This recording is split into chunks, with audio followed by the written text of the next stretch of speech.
Welcome in, Slumpbusters. Not to sound fickle on this one, but I think Kyle and I are going to be saying a lot of roll tide roll. Yes, we are previewing the Cincinnati Bearcats versus the Alabama Crimson Tide. Currently, Vegas has this one. It's a 13.5-point line. So needless to say, we love Cinderella, but Cinderella is not getting any love at this ball as they head into the dance, the showdown.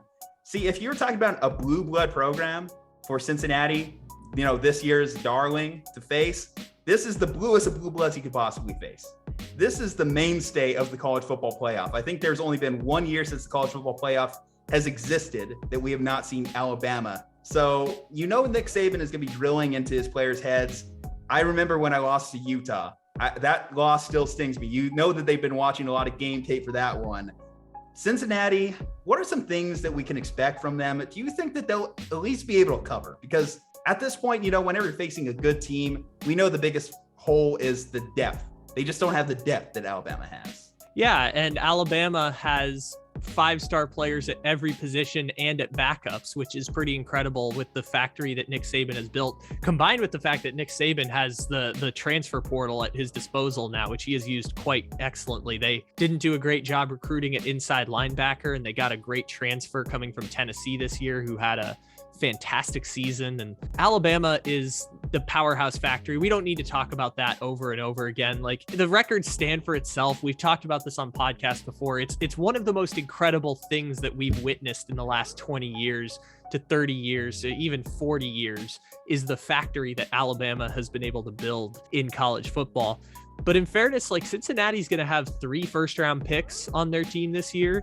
Desmond Ridder is probably going to be not far behind in the second round. So Cincinnati has caught like this weird lightning in a bottle run here where Cincinnati last year went undefeated, and there were whispers about Cincinnati making the college football playoff. It was never really a possibility because there just weren't enough spots to go in here. This year, because of a once in, I guess, the history of the college football playoff scenario where Clemson had a terrible season for the first time since 2015 or 2014. Oklahoma, by their standards, had a terrible season this year. Notre Dame lost a head-to-head against Cincinnati. All of this fell their way just to open up this 4th playoff spot. And by the way, they tried to kick them out, but Oklahoma State was about 1.5 yards short at the end of the Big 12 championship. So they did everything they could to keep Cincinnati out of the playoffs. And Cincinnati gets to now take on the Notre Dame role or take on the Oklahoma role of let's get destroyed by Alabama in the first playoff game, because there are only 3 good teams in college football every year, and 4 usually have to make the playoffs. Every year there's usually a blowout in the college football playoff, and the result is the result. It's still fun to watch it happen anyways. I remember 2 years ago, we all knew LSU was going to beat Oklahoma. They put up 49 points in the first half against Oklahoma, and the game was over then, but it was still fun to watch it happen. I'm interested to see how they game plan here. Alabama, last year when they got into the championship game against Ohio State and the semifinal against Notre Dame, kind of just did what they wanted offensively. And with Steve Sarkisian, it was a really easy offense to identify. Like, it was very simplistic. I remember watching the game and feeling like I could call the plays that were coming because of Steve Sarkisian's play calling ability. Bill O'Brien will be slightly more interesting, and he has a better quarterback at his disposal in Bryce Young, Heisman Trophy winner Bryce Young, even though I've said Bryce Young is the weakest Heisman Trophy winner of the last 10 years, which is probably true unless you want to count Devonta Smith last year. Anyways, Bryce Young being a better quarterback option than Mac Jones, having first-round receivers at his disposal. It should be a really fun game. I think Alabama is going to win and cover the spread, to answer your original question. No shade to Cincinnati, though. Like, just the fact that you're here is kind of incredible. The fact that this is existing is a fun story. You're playing with house money at this point. Of course you want to win, but the fact that you're here getting ready to move into the Big 12, a conference that, by the way, I think they're going to do very well in, regardless of whether Fickell stays or Fickell leaves. I feel like they're going to do very well when they move into the Big 12 and whatever mutated version of college football we have 4 years from now. But you're playing with house money.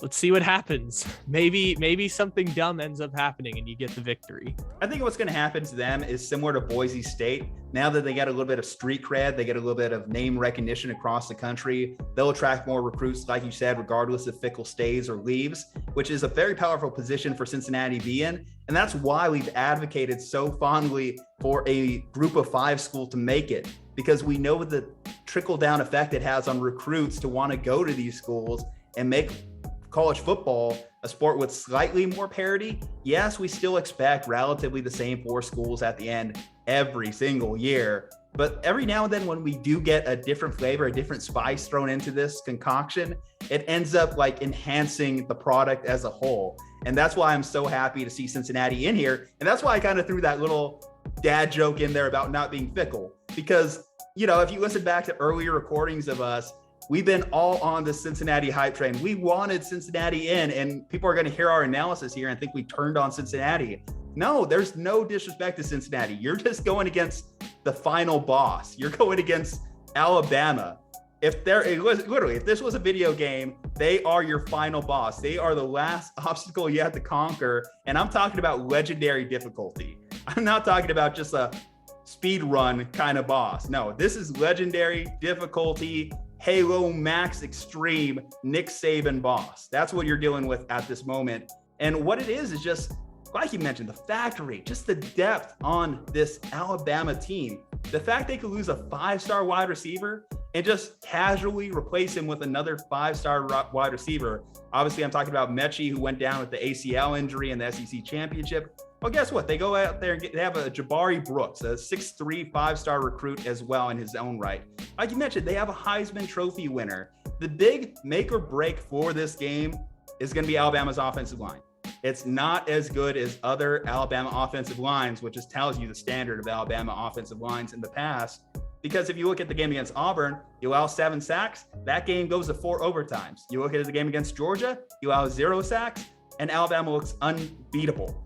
That's the make or break element here. And if you're Cincinnati offensively, here's your opportunity to potentially make this game interesting. The Alabama Crimson Tide have a bottom 3rd passing defense, or a 61st ranked passing defense in the country, with a 90th ranked level completion percentage against.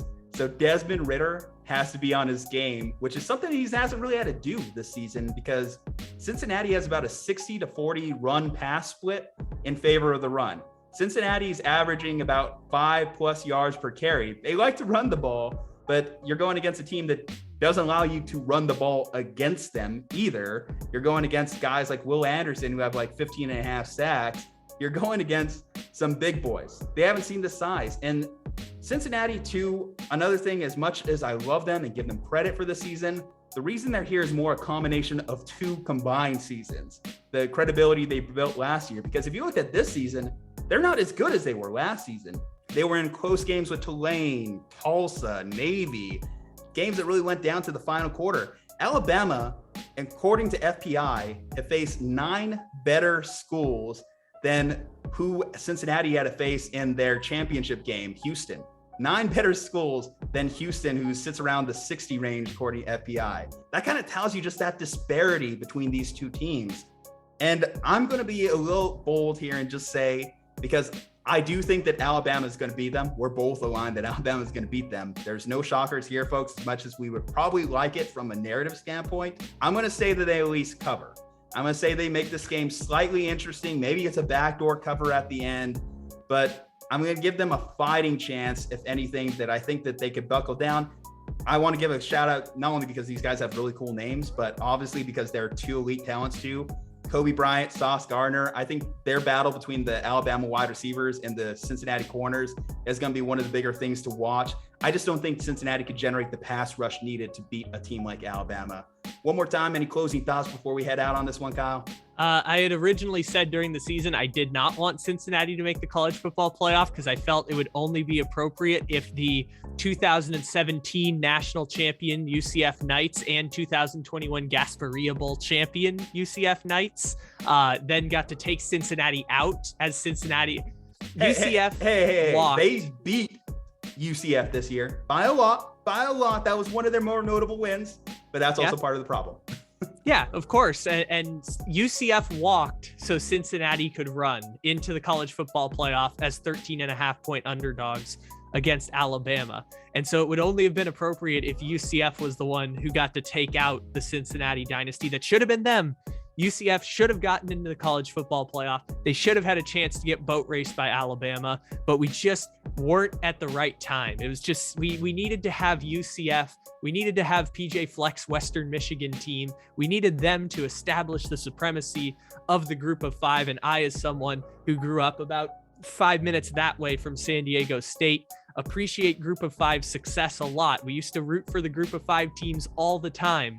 And this Cincinnati team got all of the notability and accolades just as they're about to move into the Big 12. So, they abandoned us right as they got to the mountaintop. And as soon as the rules change, allowing 12 teams in the college football playoff or 8 teams in the college football playoff or whatever it's going to end up being, we now get the group of five teams to have the recognition they deserve and get to one Final Four in this weird mutated era of college football. And yeah, Alabama's going to crush them. But don't forget, the Houston Texans were 13.5-point underdogs against the Chargers on Sunday, and they destroyed Justin Herbert and the Chargers. So never say never. Leave a like on this video because that is an upvote for college football playoff expansion as we move into the new dawn of college football, folks. Comment below if you think we're going to have any surprises, or if you're an Alabama fan, just let us know. Hashtag Roll Tide Roll. Anyway, guys, at Slumpbuster Podcast on IG, at Slumpbuster Pod on Twitter, Juju's Talk Sports, Kyle Ledbetter. Stay safe, happy, and healthy, and we'll see you on the next one.